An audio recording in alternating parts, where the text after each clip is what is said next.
Over the years, I've come across all sorts of attacks on humans in fresh and salt water. Victims lacerated by sharp-toothed monsters like sharks, piranhas, and barracudas.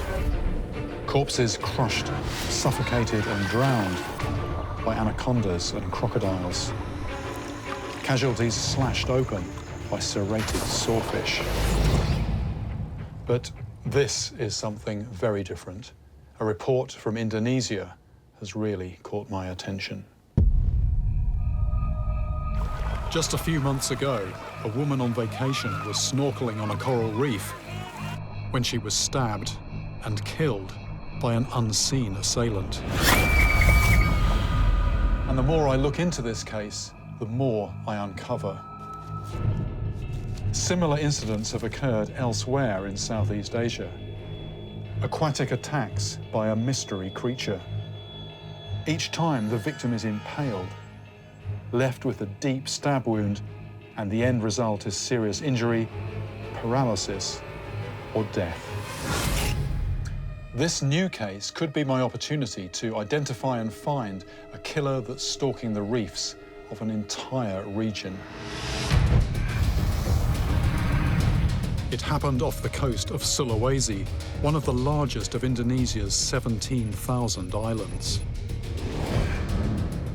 This corner of the globe is new to me.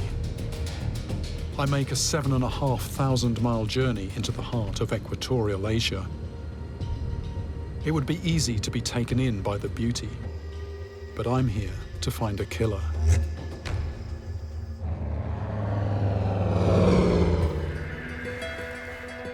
My destination is Dongala, a fishing community on the northwest coast that in season attracts divers and tourists, drawn to its beaches and pristine reef. Today, the dusty streets are eerily silent. This place really is the archetypal tourist paradise. You've got sunshine all year round, beautiful sandy beach, palm trees, and out there is a coral reef just crying out to be snorkeled. But a sinister shadow is lying over this scene, and there's a very good chance that the killer is still out there. A killer in the coral is bad for business, and for some of the beach merchants, it would be best forgotten. My persistence eventually gets me directed to Abu Bakar, who was snorkeling here on the day the most recent victim was attacked. Can you start by telling me what exactly you saw? Pada saat itu, kejadian itu sore. He tells me it was the New Year holiday. The beach was packed with people enjoying the warm waters. All of a sudden, he heard screaming and shouting. A young woman snorkeler had been attacked. So you were on the beach, and people are saying it's some kind of fish, but they don't know what kind. Iya, memang benar. He directs me towards Aisha, who rented a snorkel and mask to the victim. Saya di sana. So you heard some kind of shout, some kind of noise, and you actually went to see what had happened, to see if you could help? Iya. What did people imagine had happened, or what did they see? Keadaannya sudah. She recalls seeing blood running from the woman's head. Bu, kenapa bu? Sakit. The victim was carried from the beach and rushed to hospital.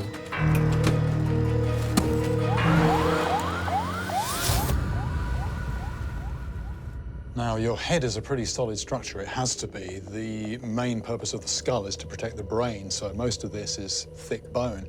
There are a few weak points, principally the eye sockets, but the victim would have been wearing one of these, and I know that because I spoke to the woman who hired it to her. So her eyes would have been protected. The thing is, to penetrate this or this, you're going to need serious force, serious momentum, something seriously sharp, all of which suggests that the perpetrator was a large, powerful fish.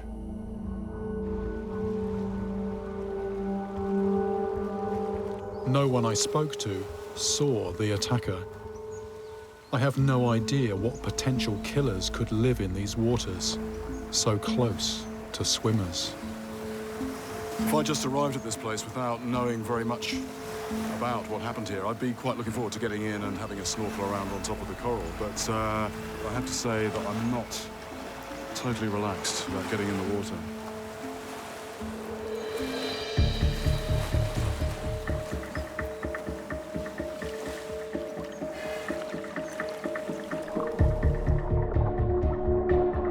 Right now, I'm as vulnerable as the woman who was killed.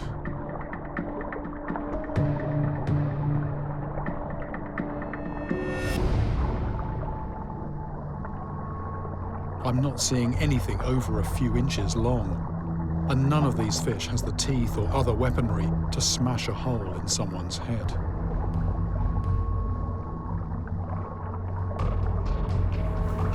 There's certainly lots of fish out there, but basically just small, colourful aquarium fish, really. Exactly what you'd expect to see on a tropical coral reef. So, you know, first impressions of this place are, it's a benign environment.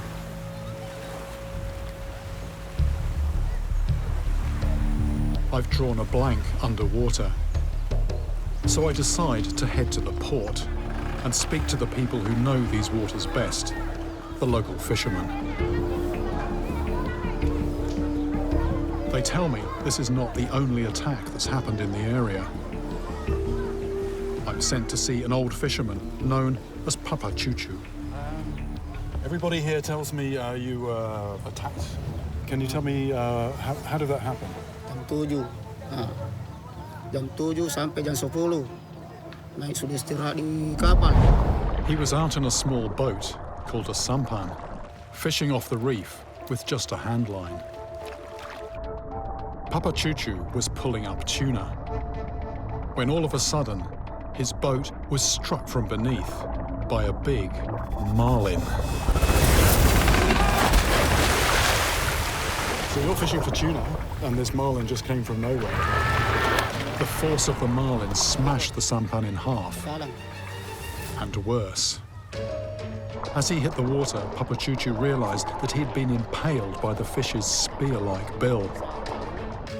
He had to wrench it out of his buttock before other fishermen could haul him to safety. Do you still have a scar? Do you still have a mark? Oh, in here? In there? And out here? Right.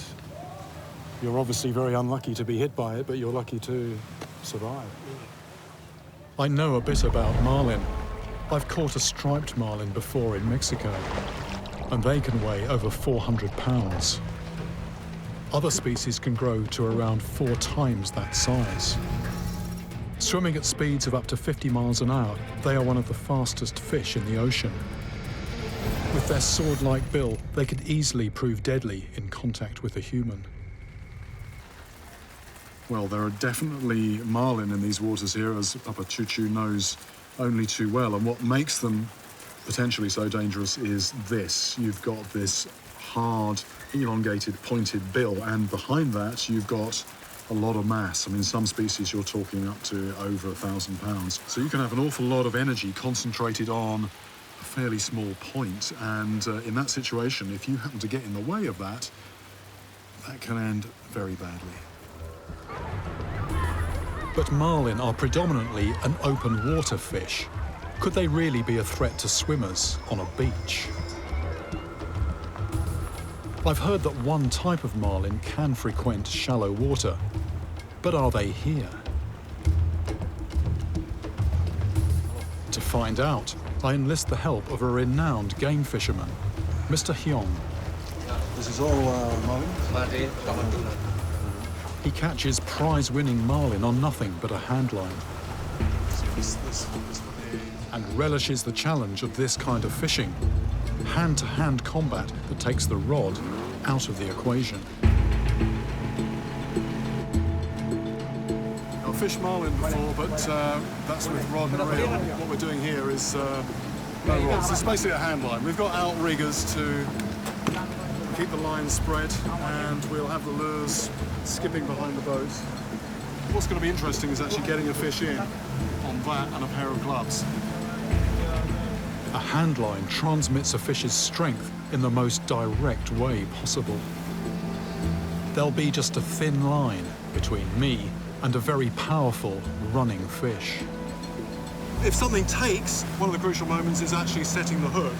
What will happen, that will snap tight, we'll gun the throttle for a few moments and I'll basically hang on. Now the risk is, of course, I don't want to be pulled in, so I've got a wrap around my hand, which sounds a bit reckless, but if the worst comes to the worst, I open my hand and that comes off. What I don't want, if I've got it done the wrong way, like that, I open my hand and actually, no, that just tightens on my hand and I may be getting pulled in because this line is, well, basically it's not going to break. The other thing is that there's line on the floor. Keep my feet well clear of that. Don't get my feet in any of these loops here. So, ready. Just a case of well, waiting, but also watching, because it's possible we might see something in the moments before one of the lures is taken. Marlin hit their prey on the move, so we keep the boat at a fast, steady speed.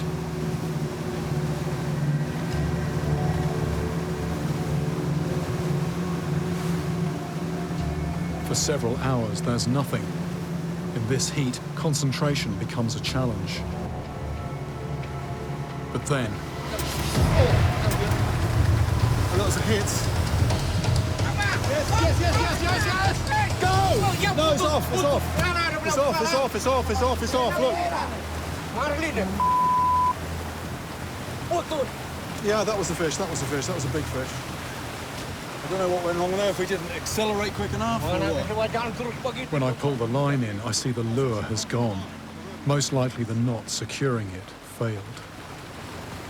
In theory, that's unbreakable. I felt that around my hand. We accelerated, basically did everything right, but that shouldn't have happened. It's just jumped out there. Look at it, there he goes, there he goes, there he goes, there he goes, there he goes. So that is that's an equipment failure, I think that comes under. Coming so close is frustrating, but at least I know that marlin are here. Now I need to know which species, so I get a line back in the water, and eventually we get another chance. We gun the throttle to set the hook.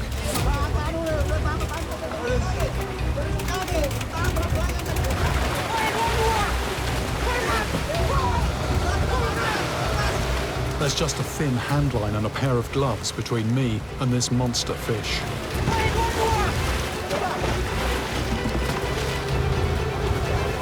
Once I'm sure the fish is hooked, we stop the engines. It's going down, I think. We've seen this fish out of the water. It's a sizable fish. It's a couple of 100 pounds, I'd say, easily. This powerful fish is making me question my decision to shun rod and reel. Hauling it in is back-breaking work, and the line is starting to cut through my gloves. Getting in about a yard of line every two-handed pull. I've not been counting, but I'm guessing this took a good 200 yards or so off. I had to let the fish run to avoid snapping the line. But now I have to expend energy to pull all this line back in. The sun is hot, and my arm and back muscles are burning. Of course, you can't be in a situation like this and not think of that famous book by Ernest Hemingway, The Old Man and the Sea. That was all about a guy on his own, in a boat, pulling up a huge marlin by hand. With a reel, you've got machinery doing the job for you. With your hand, you've just got to grip the line. And the way to do that is to put a bit of an angle in the line, but it's slipping occasionally, because it's wet line as well. I've almost got the marlin to the boat, But this is no time to relax.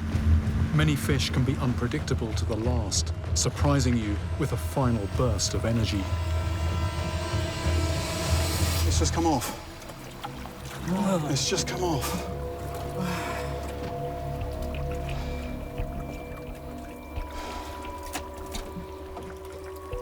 I can't quite believe it.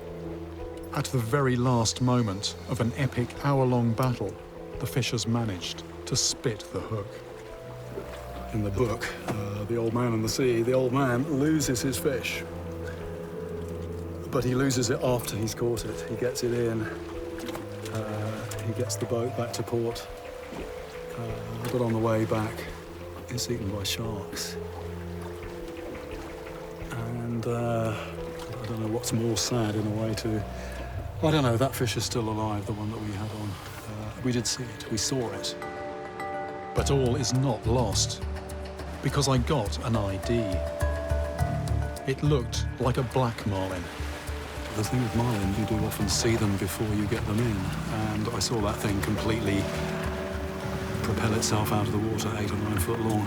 And if I'm still in any doubt, can these things be dangerous, potentially harmful to people? Well, seeing that thing move at speed, you know, absolutely. Unlike many open water predators, black marlin are known to come close to shore to feed. So I have a suspect, but I also have some doubts. Back on dry land, I return to the scene of the crime. This time, I come across dive instructor Nazroon. Were you here on the day when the woman is injured in the beach here? I was here, but I was inside there. Where do they bring her out?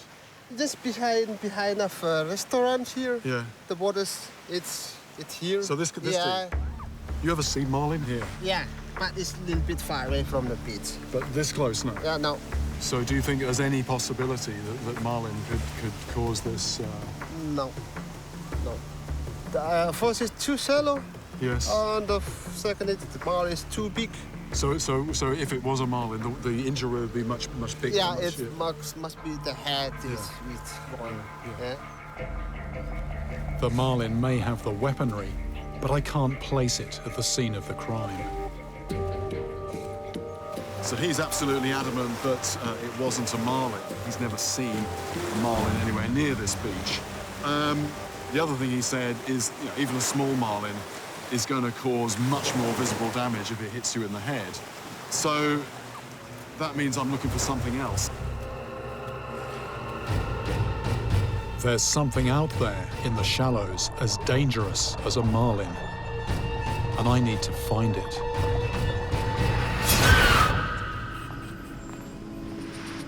With no clear suspects, I head to the hospital where the victim was treated. I know that the woman was still alive when she was brought to this hospital here, and I know that she had some kind of injury to the head, but other than that, at the moment, I don't really know anything else. Perhaps the nature of her injuries will bring me closer to identifying the killer. I managed to track down the nurse who treated her. Lily Nosanti has agreed to talk to me about the wounds that she treated. Can you describe the condition of the patient to me when you first saw her? She tells me the woman had a bandage over her eye when she was first brought in, and that the stab wound underneath went directly through her eyeball. This is new information, but something doesn't add up. How could her eye have been penetrated if she was wearing a snorkeling mask?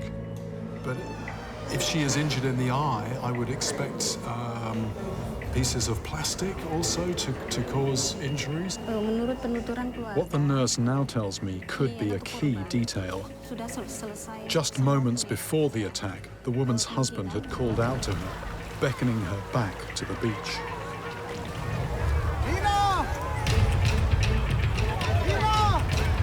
She lifted her head above the water to respond, and in doing so, removed her mask.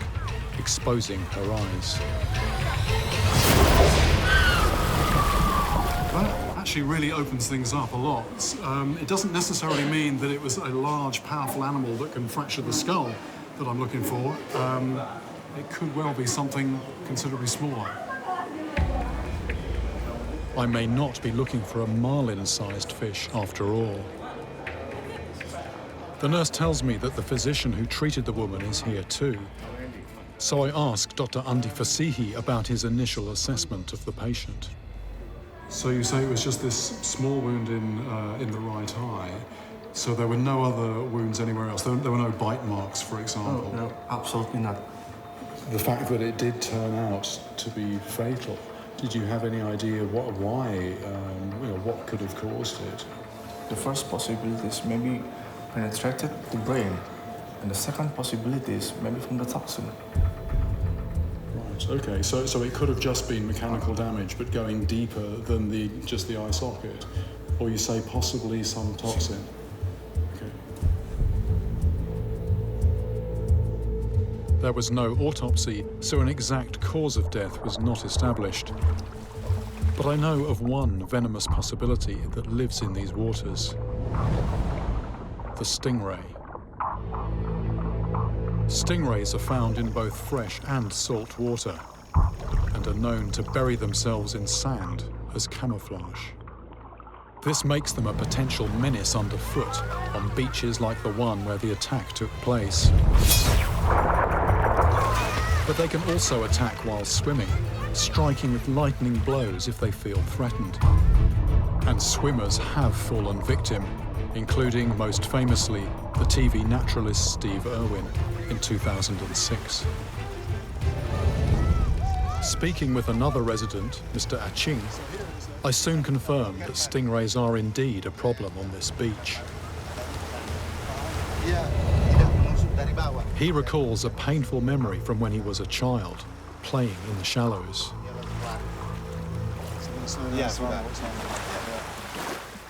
Yeah, he was saying when he was little, he was running around on this beach, fairly shallow water, and he was injured, and what it was, in fact, was a stingray. He trod on it. This is classic stingray injury, and of course the stingray took exception to that and stabbed his leg. He said very, very painful. He's crying, screaming, but that's one of the occupational hazards of being a child here, growing up near the sea. Given what I now know about the victim's wounds, I'd like a closer look at the kind of stingray found in these waters. And a discarded catch, given to me by a fisherman, presents that opportunity. They don't really eat stingray here, but they do catch them occasionally. And someone's caught this, bit of line still coming out the mouth here.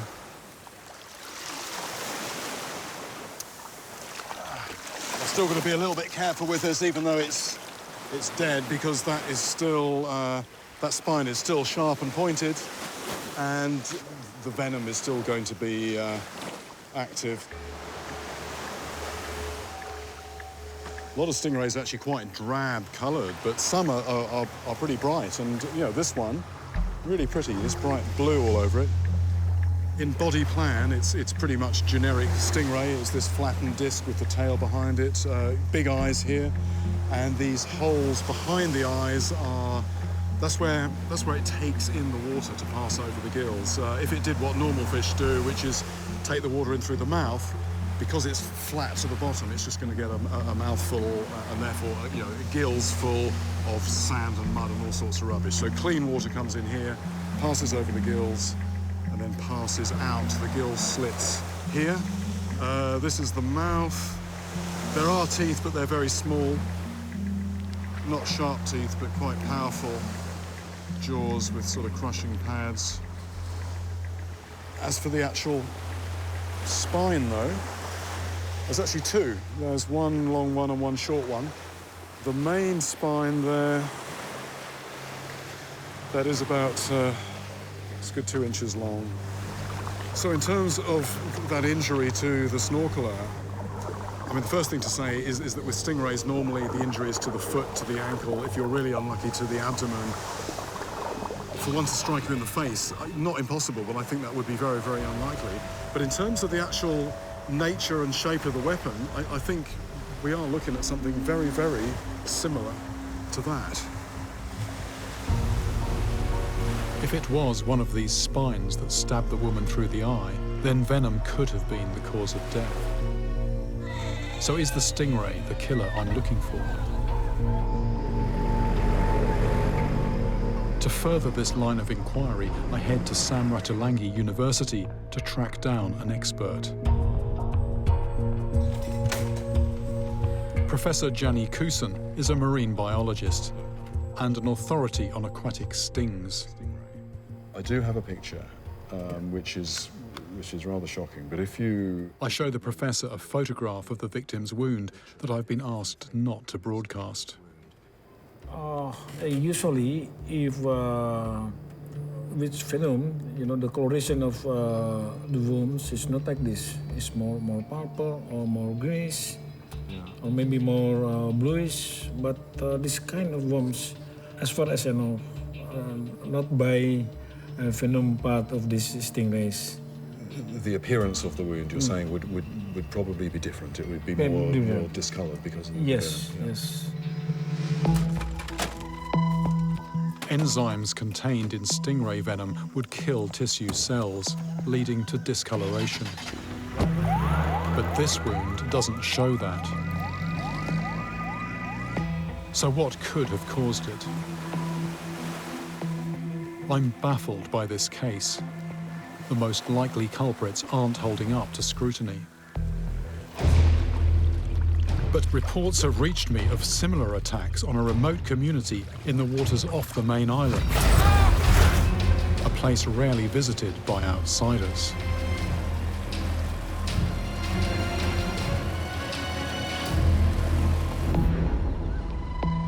Sampella is no ordinary fishing village.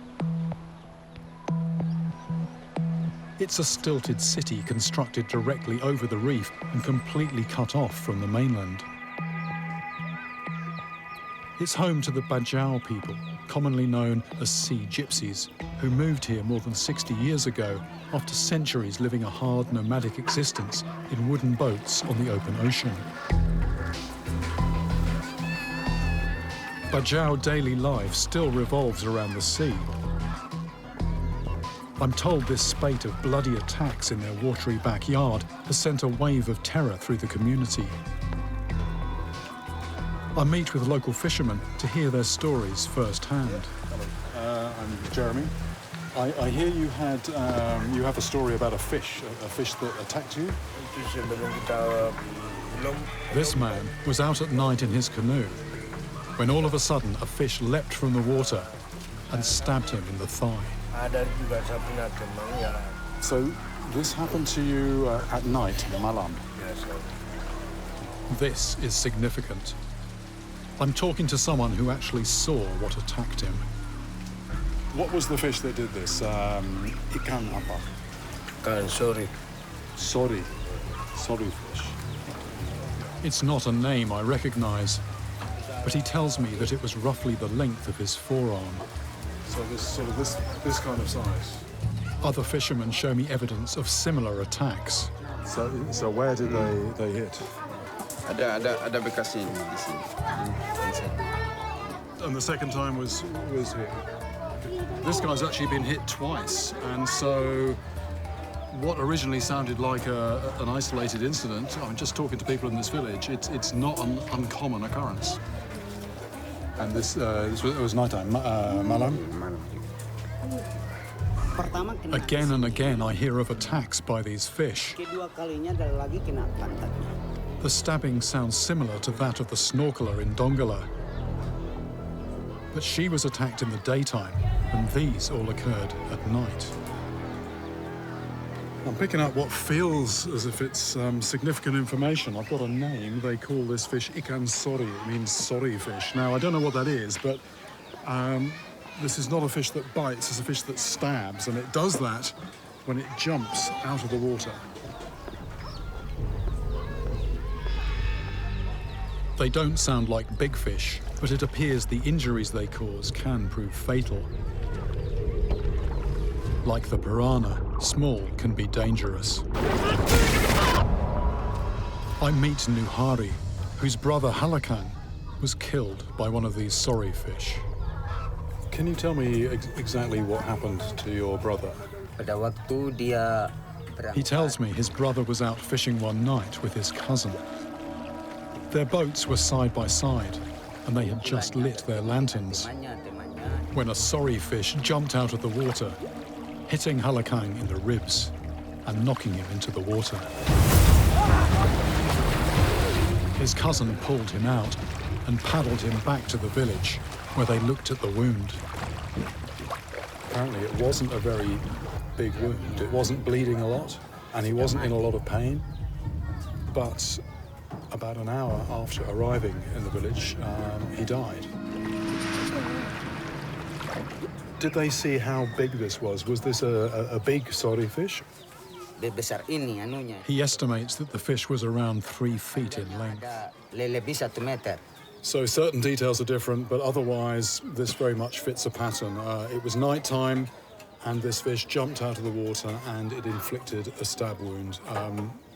One other difference in this case, this time it was fatal. One other thing strikes me. All of these attacks occurred after the fishermen had lit their lanterns. I've come across nighttime collisions with jumping fish before.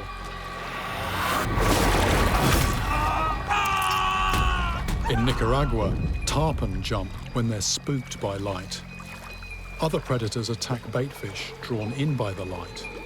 So, is light the trigger in Sampella? I really need to see what this fish is, this sorry fish, and what I've done, I've arranged to meet a couple of fishermen tonight. Obviously, I'm very anxious not to end up in the firing line myself, and normally, if there's a killer in the water, I feel fairly safe when I'm in a boat, but this is one occasion when, potentially, I'm not going to be.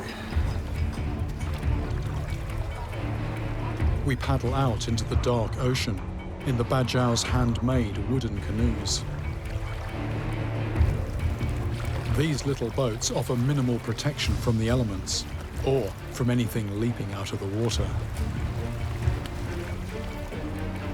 I'm hoping this isn't going to make me a target.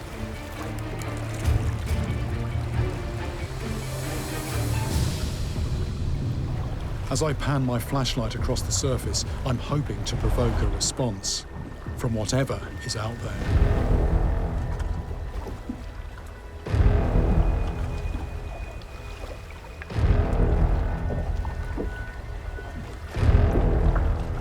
Oh, there. Yeah, I'm seeing stuff in the distance. There are small fish jumping out of the water when the light hits. Fish are reacting to the light, but they're heading away, not towards me. That's like a sort of a panic reaction. I think when fish are alarmed, they just take off, and sometimes that takes them out of the water. But then I see something bigger. Something there. There was something there. It jumped. There was an arc, and it was about 6 foot between where it came out of the water and where it went back in.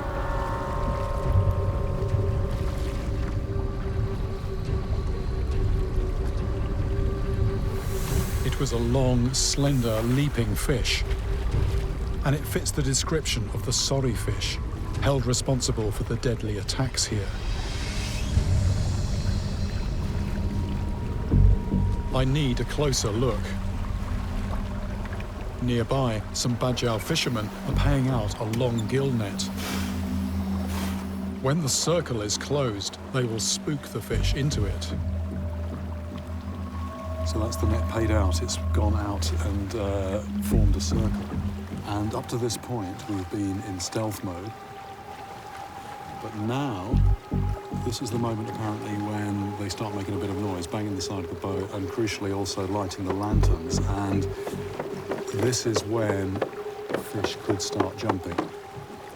Normally fish jumping, unless they're very big, is not a problem. But here, from what I've been hearing, there is this other fish, this sorry fish, which it's not an enormous fish, but being hit by one of those, flying through the air, can be fatal. So this is a moment of mixed emotions, curiosity to see what we get inside the net, but a certain amount of trepidation as well.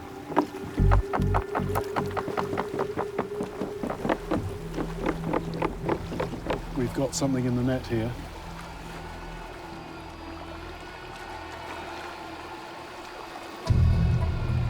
It's not a fish, but this could be even more dangerous. It's a sea snake. It's very characteristic. It's a banded crate. This is one of the most venomous snakes there is. And it's about a foot behind me, and I'm in a boat that is just so tippy. I'm feeling distinctly uncomfortable.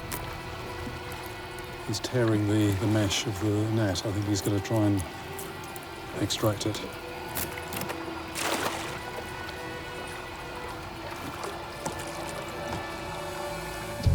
I'm looking for one potential killer that launches itself into the air, so I'm a bit nervous about anything coming out of the water.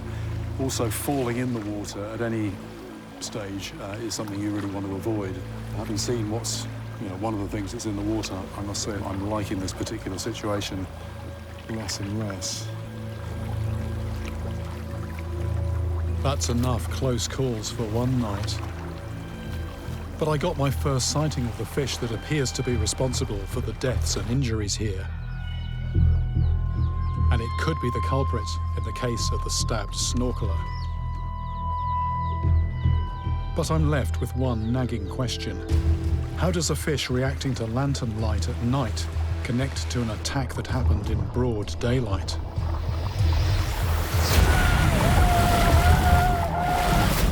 Back on the main island, there's been a development. Word has gotten out to the family of the snorkeling victim, and they've invited me to join them at a local restaurant. Lina Hermawan was 39, and the mother of 2 young boys. Her husband Benny and his cousin Thurley were both at the beach the day Lina was attacked. I've been walking about 20 meters when I heard people screaming at my back. I turned around and saw my wife being carried by a man. Terus tiba-tiba sementara berenang begitu. Thurley tells me she was actually in the water with Lina when the tragedy happened. After several hours snorkeling together, they were finally heading back towards the shore. Suddenly, 2 fish leapt clear of the water. One narrowly missed the women. The other struck Lina in the face. The fish got to the eye. It's blood everywhere. Everywhere is blood. Many blood. Then Benny shows me an item from the scene that he thinks might interest me. Lina's necklace and earrings. So she was wearing this Yes. at the time? This is potentially a vital clue. The missing link between night and day. As sunlight sparkled off this jewellery, did it provoke a reaction from the fish, just as my flashlight did? I remember a story in Botswana where a tigerfish was attracted by the shiny crucifix around a man's neck. It's possible the fish that impaled Lina was reacting in the same way, mistaking flashes of light from her jewellery for potential prey. If you're a predator, you strike first and ask questions later. Whatever the case, Lina was extremely unlucky.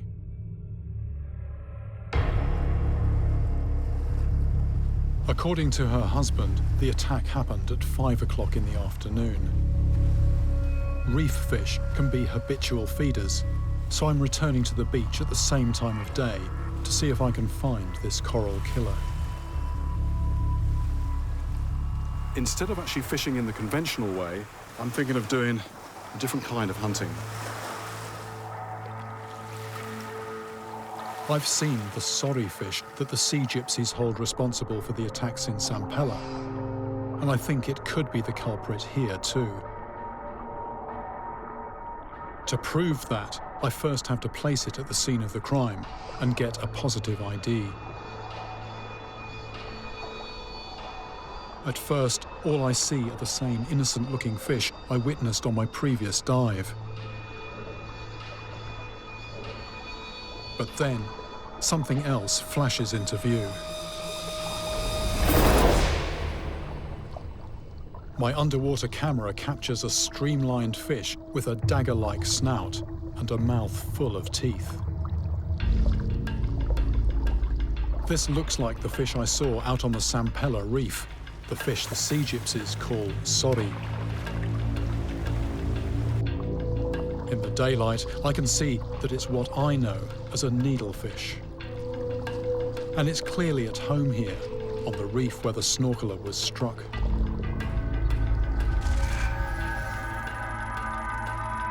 The predatory needlefish can grow to 5 feet long, and those elongated jaws hold as many as 200 teeth. When closed, its jaws form a rigid and sharp point, like the end of a dagger. There's actually lots of fish species that are known to jump out of the water at certain times. What's not so well known is why they actually do this. There's one theory which says some of the time this might be to get rid of parasites on the skin or in the gills. Fish don't have hands, they can't pick them off, so if they come out of the surface and then whack down on their flank, this might clear some of those parasites off. More often, though, it tends to be when fish are alarmed. They perceive some kind of threat which they assume is under the water, so if they come up into the air, they're maybe avoiding that threat. In the case of needlefish, there they are. Imagine them at night time. Suddenly a light falls on the surface and they respond by accelerating but coming out of the water. But the thing with needlefish, particularly when they're hunting, this jumping behaviour can be pretty unpredictable. So it's all very well saying keep out of their way, but in practice, that's not so easy because very often you don't know they're going to jump until after they've actually jumped. It's easy to imagine the damage this fish could do, travelling at its top speed of 40 miles an hour. But the only way to know for certain if that jaw could pierce a woman's eye socket is to get my hands on one. But there's no way I'll capture this speed demon underwater. The bony-jawed needlefish is also tough to hook.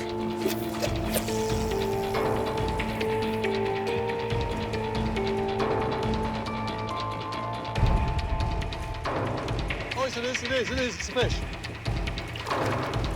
Here we go.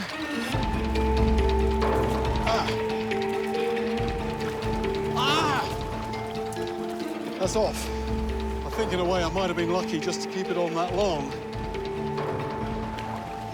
The trouble is they got very bony jaws. That didn't stay on. With fishing time running out, I decide to switch things up. I change boats, getting myself lower to the water, and employ a little island ingenuity. What the locals do for this fish is they use this. It's just a piece of rope that's been unpicked. Something like a needlefish, lots of small teeth, comes along, chomps onto that, and those teeth just get tangled up in all those strands.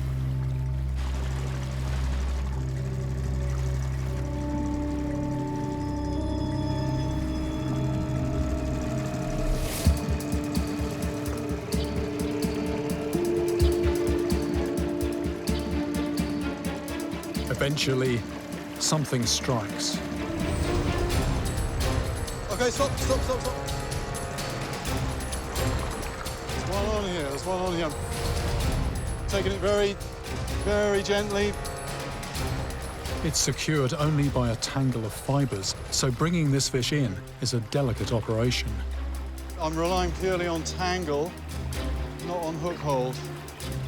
This is a completely different way of playing a fish. Just keeping enough tension.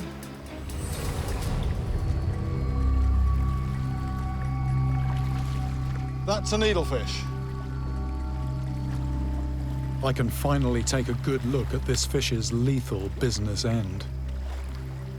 Well, I've seen these in the water, but to see this close up is really something very different. holding this needlefish with its large, light-sensitive eyes, it's easy to imagine how it could have been drawn to Lena's jewellery and startled by the Sampella fishermen's lanterns. But I can't take my eyes off that long, sharp jaw.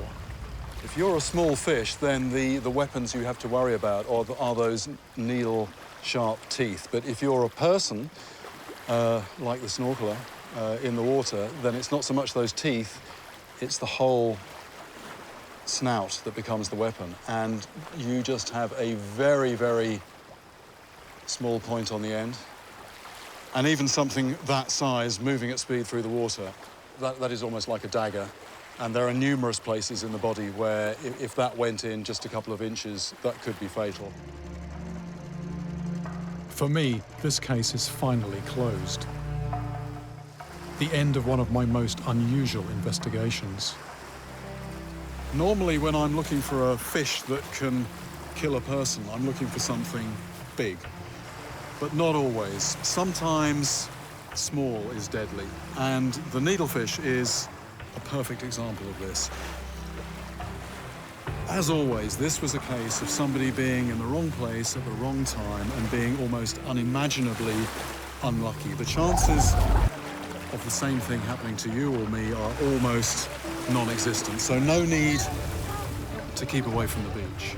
But knowing what I know now, if I ever see shoals of small baitfish thronging the shallows, perhaps occasionally scattering or jumping out of the water in response to some unseen threat, perhaps that's one time not to get in the water.